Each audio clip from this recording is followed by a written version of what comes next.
If you're considering moving to San Diego from afar, this is the guide for you. I've actually talked to dozens of people who have made the trek from other places to San Diego and purchased a home here, and this is all the tips and tricks and everything, best practices that they've found out that you need to know about. And if you don't know me, my name is Dan Parker with the Best Life Home Team, your San Diego real estate resource. Let's be honest, moving anywhere is stressful, let alone dozens or hundreds of miles away. It's always going to be stressful. But here's what I want to know. If you have made that move to San Diego recently or are looking to make that move to San Diego, what were the biggest challenges that you came across? What are the biggest challenges that you have right now?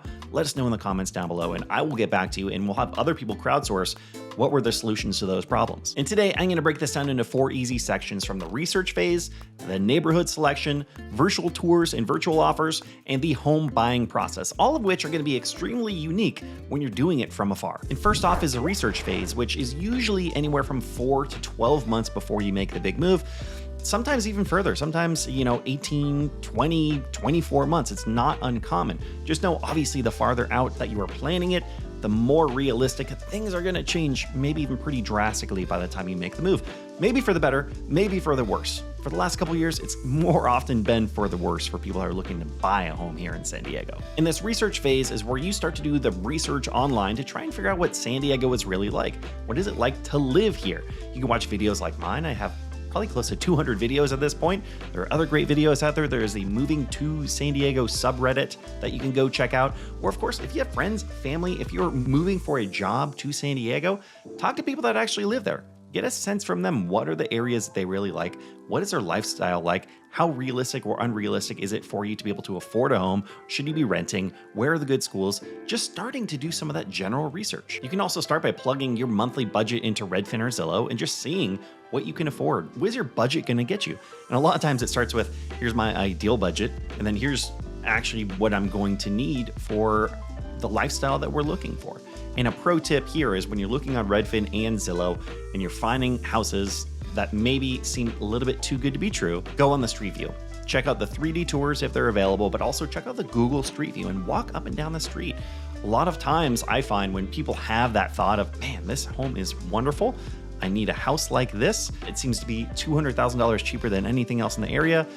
Sometimes it's on a main street, it's right next to a freeway, or it's adjacent to a really commercial shopping center. And this research stage is also usually the time where maybe you've been to San Diego once or twice before, but it's just been for vacation. You've just been a tourist, and you need to really start to understand what it's like living here. What amenities do you want to have? What are your must-haves for your neighborhood or for your community? You can also get a sense of what the housing market and affordability are like, but again, just keep in mind these things can change. Even if it's only 4 months away, a lot can happen. And then the last part of this research phase is trying to figure out who's going to be your dream team. Who's going to be your team helping you with boots on the ground over in San Diego? Do you have friends? Do you have family that can check out and tell you about different neighborhoods? Again, are you moving for work? Do they have resources that you can reach out to? Is there a local lender that you can work with? I always recommend a local lender because usually, there's a handful of reasons, but they can help get your offer accepted a lot of times over some of the bigger banks. And what real estate company or real estate team are you going to work with? There are a lot out there. There are 30,000 real estate agents in San Diego, but not all of them specialize in helping people relocate. I also recommend try and find a real estate agent that does at least 10 to 12 deals a year, which is more than the average, a lot more than the average here in San Diego. And being in a market that changes so rapidly, you want to make sure you're working with someone that knows what's going on, how to get offers accepted, how to negotiate good deals today, not as of 3 months ago when their last sale was. So do the research, find your dream team, find your lender, find your agent, find your friends and family that can help you out, and make sure to ask them the right questions to know that they're suited to help you with this big move. All right, so you've made it through the research phase and you're getting a couple months out before you want to get very active to buying a house. Now it's time for the neighborhood discovery. And this is where I highly recommend that you visit San Diego in person. Come to San Diego, instead of being a tourist, really focus on everything that you've researched. Whatever neighborhoods make sense on paper, now visit them in person and make sure they are a really good fit and feel for you. I've worked with people on this phase that are maybe a couple of months out, maybe 6 months out. They're ready to start writing offers that weekend. But realistically, you're probably not going to pull the trigger on a property this weekend, and that's totally fine. What you want to do is really prioritize the neighborhood over finding the perfect home. And the goal here is to narrow the search to the best neighborhoods that match your wants and needs, and also remove the neighborhoods that you just don't like. Sure, it would be great to visit your dream home in person, get an offer accepted, but the reality is in a highly competitive market like it is right now, when I'm filming this, maybe not when you're watching this, but when I'm filming this, extremely competitive market. There might be 10, 15, 20 offers on every single property. It might take you 4, 8, or 12 offers before you get one accepted. It might take a couple of weeks. It might take a couple of months before you get an offer accepted. So the most important thing is to have a really good sense of what neighborhoods make the most sense so that you can move on to the next step of this process, which is finding your dream home virtually. Of course, at this point, you should have selected your dream team. You should have people that are working with you to help you find the right home. And maybe you're only an hour away from San Diego in Orange County, or maybe you're across country. If you're close, maybe you can come down for the weekends and visit homes. But for most people, that's not the case. You're farther away, and it's not realistic to come down every single weekend or once every single property hits the market so that you can visit it in person and see if it's a good fit or not. And honestly, in that scenario, virtual tours work great. They work way better than you probably think. That's what I get all the time. People cannot believe how good virtual tours can be if it's set up properly. And here's what it looks like. So a virtual tour is going to be on a new phone. It's going to be with a gimbal, so it's nice and smooth.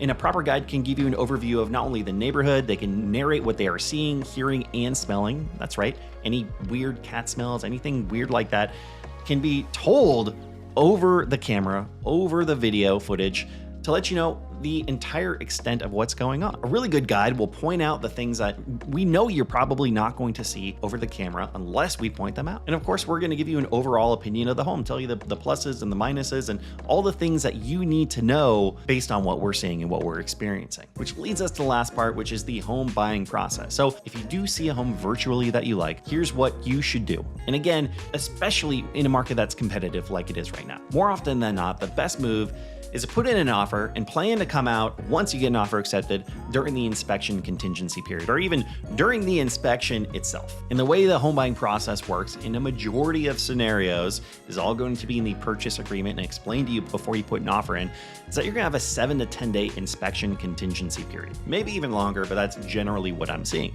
This is the due diligence period in which most cases you're going to be protected from losing out your deposit if you uncover something you don't like during the inspection or the inspection period. And during that time, you'll probably have to pay for an inspection and appraisal. It's going to be hard to avoid those, or around $500 to $600 a piece. But a good agent will help protect you from losing your deposit during this time so you can have peace of mind when you're coming out to visit the property. And again, the reason we do this is because it could take multiple weekends to multiple offers to multiple months to find the right home, especially in a competitive market. So it's best usually to handle this process virtually and then plan to visit the house once you get an offer accepted. So that's going to be the biggest hurdle when you're doing this virtually, is getting through that inspection contingency period. The rest of the process can be done pretty much virtually without a problem. Nothing is going to be different. Even signing your final paperwork is going to be with a mobile notary that can come to you on the East Coast. They can sign paperwork in your dining room, and then they can overnight those documents out here to San Diego so that title can record with the county. It's no problem. The rest can be done virtually, and it's the same as doing it here in San Diego. And for anyone that's bought a home before, heard of other people buying homes before, you probably all know that buying a house can be extremely stressful. So who you partner with and help you through the process is going to be crucial. And because of that, I can't help but pitch myself and the Best Life Home Team. We specialize in this. We specialize in helping people relocate to San Diego. So if you're interested, you can sign up with our discovery session down below, which is a free 30-minute Zoom call with yours truly. We can put together a custom plan, help you through that research phase, and especially try and help you figure out what neighborhoods are best for you, which is going to be one of the most crucial parts of this process early on. But if you're already in the process of relocating to San Diego, make sure you avoid the most common mistakes that people make when moving to San Diego, which I go over right here. Thanks so much for watching. We will see you on the next one.